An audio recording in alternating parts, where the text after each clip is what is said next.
Good day, students! In this video, we're going to discuss finite geometric series. What is geometric series?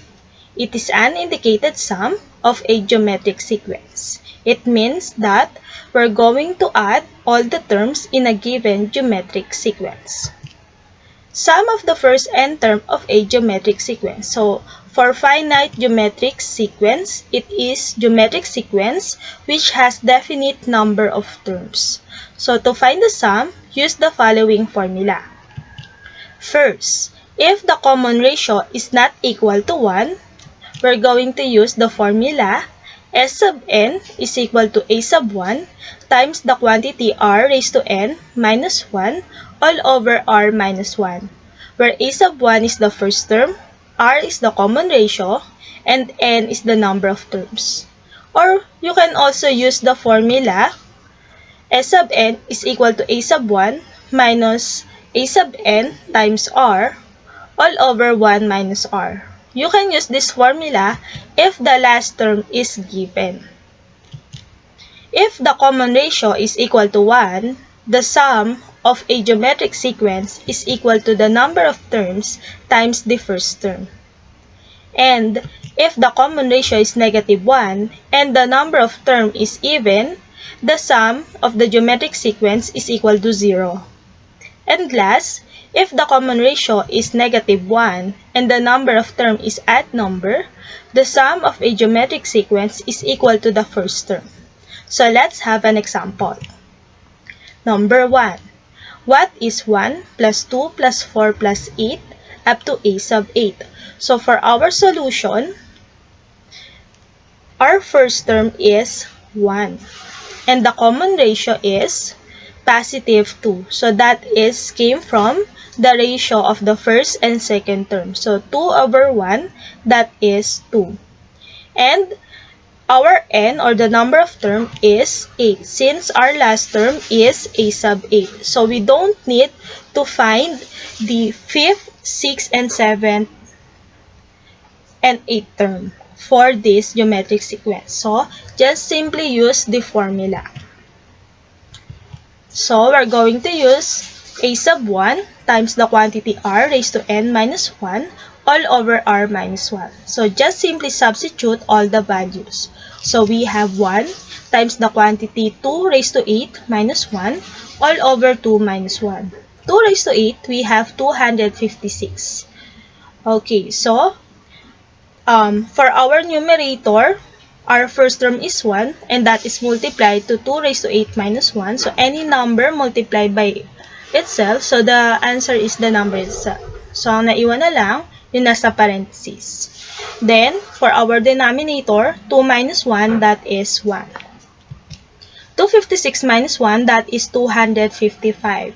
So if the denominator is 1, that is also equal to the numerator only. So any number divided by 1, the answer is the number itself.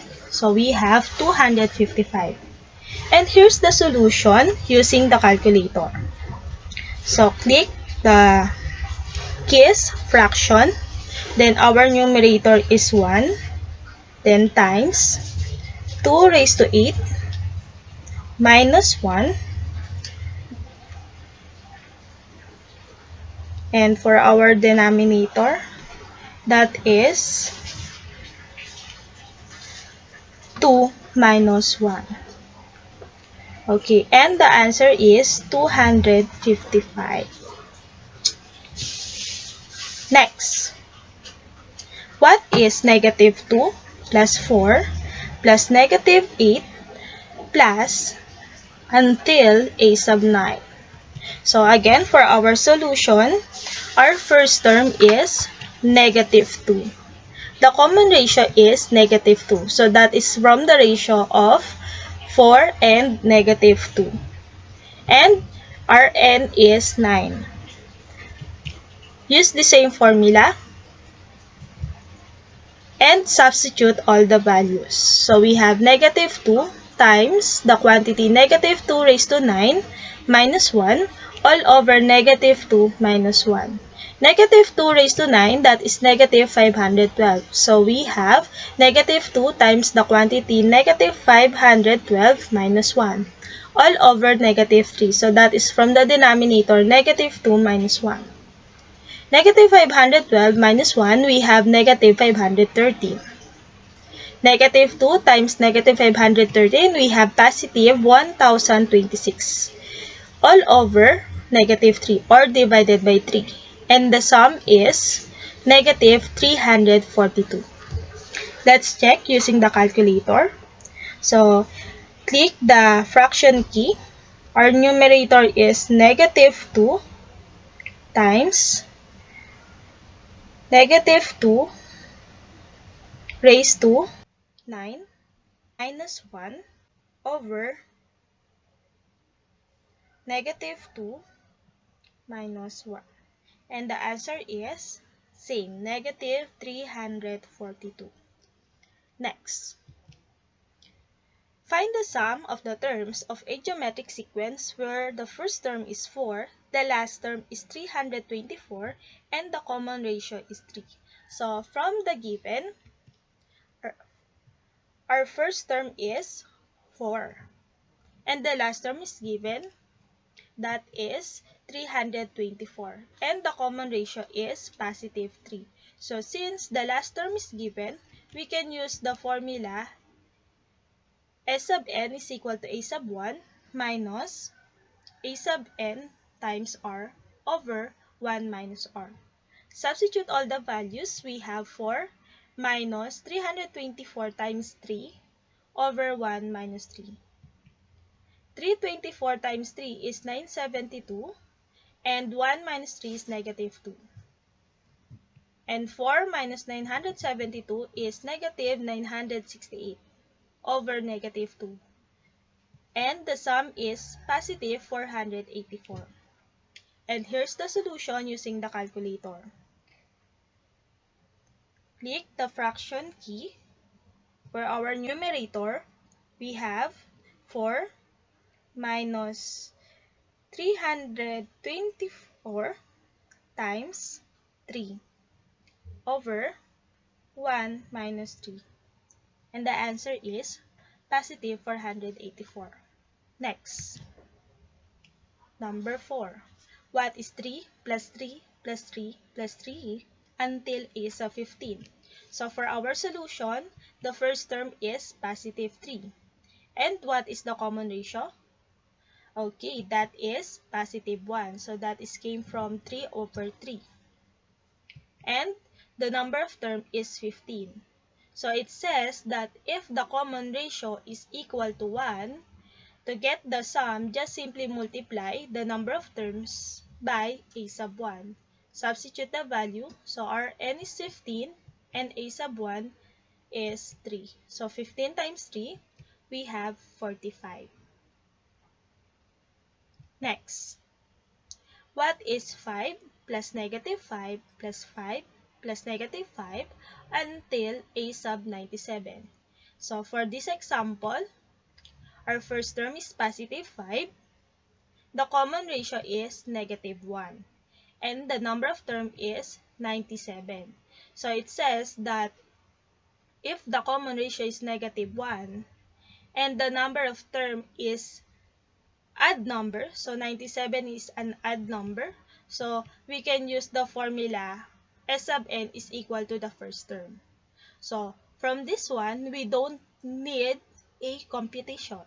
Just simply get the value of the first term. So the value of our first term is positive 5. So that is the sum of the given geometric sequence. Next, for example number 6. What is the sum of negative 5, positive 5, negative 5 until a sub 112? So for this example, so our first term is negative 5, the common ratio is negative 1, and n is positive 112. So again, if the common ratio is negative 1, look for the value of n. 112 is even number. So if that is even number, the sum of your geometric sequence is equal to 0. So, always remember that. So, 0 na agad siya. Next, example number 7. A boy wanted to save 10 pesos the first month, 20 pesos for the second month, 40 pesos for the third month. If he allowed this rate, how much will be his total saving after 10 months? So for our solution, our sequence is 10, 20, 40. Our first term from that geometric sequence is 10. The common ratio is positive 2. And the number of term is 10. So it says that after 10 months. So use the formula a sub 1 times the quantity r raised to n minus 1 over r minus 1. A sub 1 is 10 times the quantity 2 raised to 10 minus 1 over 2 minus 1. 2 raised to 10 is 1024. And 1024 minus 1, we have 1023. Multiply it by 10, so therefore the sum is 10,233. And here's the solution using the calculator. Again, click the fraction key. For our numerator, we have 10 times, we have 2 raised to 10 minus 1, close parenthesis, and for the denominator, 2 minus 1. So it gave us the answer 10,230. Let's have a quick thinking. Is it possible to get the sum of the terms of the following geometric sequence? Okay, so look at the given geometric sequence. As you can see, we don't know the number of terms. Okay, very good. We can get the sum of this geometric sequence. By how? So, those geometric sequence is an example of infinite geometric series or sequence. Infinite geometric sequence, that is a geometric sequence with infinite number of terms that is usually denoted by ellipses or the three dots at the end of the sequence. The sum of infinite geometric sequence exists only when the absolute value of the common ratio is less than 1. So to find the sum, use the formula a sub 1 over 1 minus r. But if the absolute value of the common ratio is greater than or equal to 1, the sum cannot be determined. Example number 8. Find the sum of an infinite geometric sequence 9, 3, 1 with the three dots. So it means that is no end. So for our solution, our first term is 9. And the common ratio is, okay, very good, that is 1/3. So that is came from the ratio of first and second term. So 3 over 9. And the simplest form is 1/3. Since the absolute value of our common ratio is less than 1, therefore the given infinite geometric sequence has a sum. So 1/3 is less than 1. So we can use the formula a sub 1 over 1 minus r. Substitute the value, we have 9 over 1 minus 1/3. 1 minus 1/3, that is 2/3. 9 over 2/3, that is 9 times 3 over 2. And that is 27 over 2.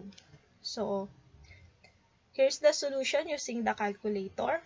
So, click the fraction key. Our numerator is 9. And the denominator is 1 minus 1/3. So, click again the fraction key. 1 over 3. And gives us 27 over 2. Next, find the sum of infinite geometric sequence 2, negative 8, 32.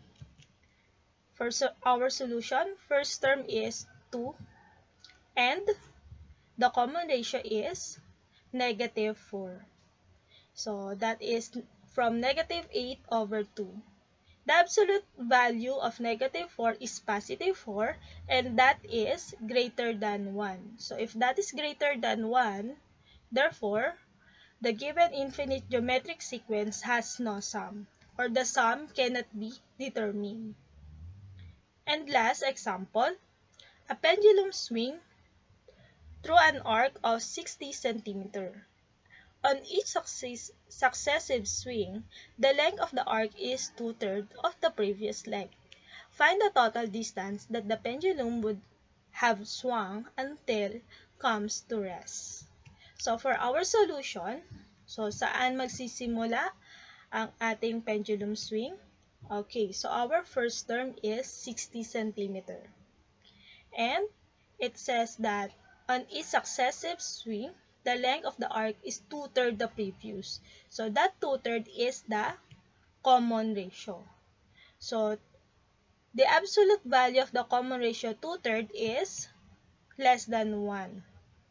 So therefore, we have a sum for this infinite geometric sequence. So use the formula a sub 1 over 1 minus r. A sub 1 is 60. Then our r is 2/3, so we have 1 minus 2/3. 1 minus 2/3, that is 1/3. 60 over 1/3, that is 60 times 3. And 60 times 3 is 180 centimeter. So here's the solution using the calculator. So fraction key, our first term is 60 over 1 minus 2/3. So fraction key 2 over 3. And it gives us the answer 180. So that's all for this lesson. So I hope you learn more with this topic. Thank you.